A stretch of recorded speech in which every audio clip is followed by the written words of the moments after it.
Natural disaster. A natural disaster is a phenomenon that will cause great disruption in the functioning of a society. Here in the Philippines, there are many natural disasters: typhoons, floods, heavy rains, earthquake, and volcanic eruption. But today, we're going to focus solely on earthquake.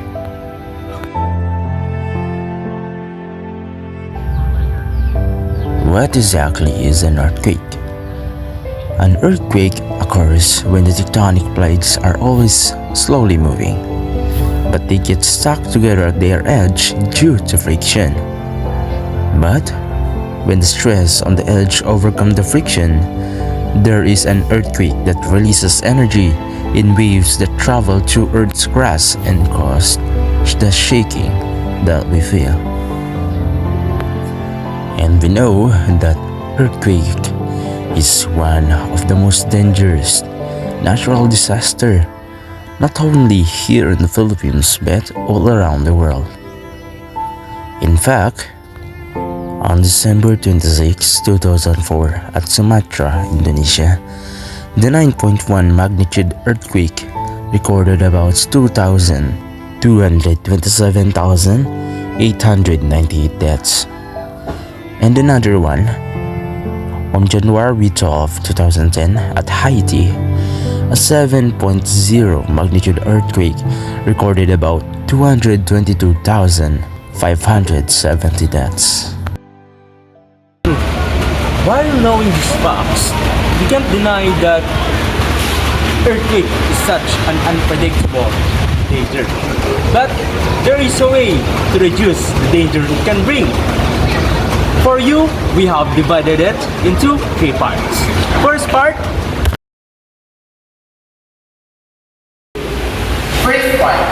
before the earthquake, the first thing that you need to do is to check the condition of your house.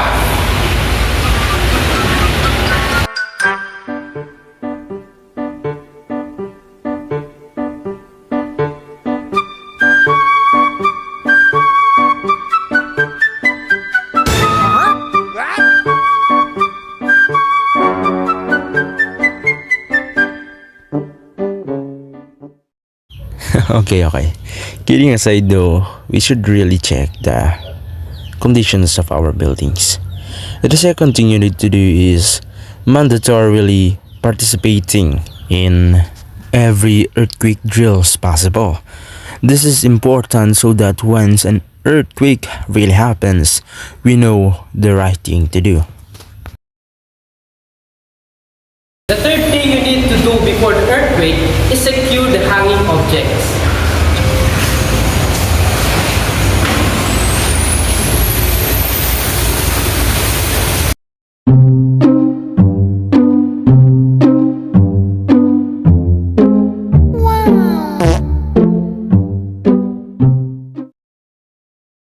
The fourth thing you need to do is to prepare and brace the kit and emergency bag.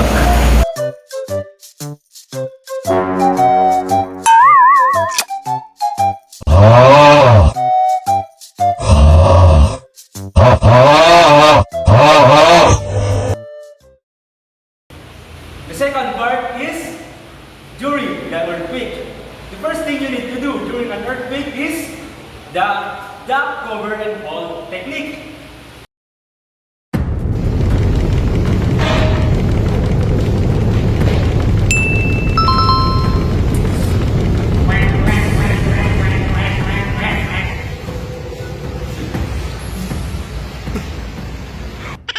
Okay, kidding aside, we must do the duck, cover, and hold technique properly, like shown in the video.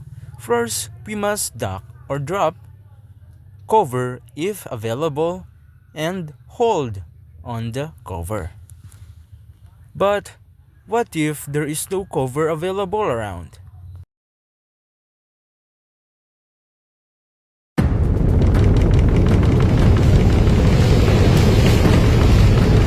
Thumbs up.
Third, check for the injuries and apply first aid if you are trained to do so.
Now that we know those things about earthquake, we can greatly reduce the casualties we can receive from it.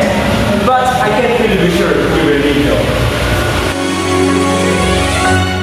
Kung wala ka nang maintindihan,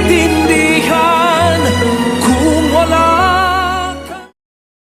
Well, knowing something is better than knowing nothing. And with that, we end our video!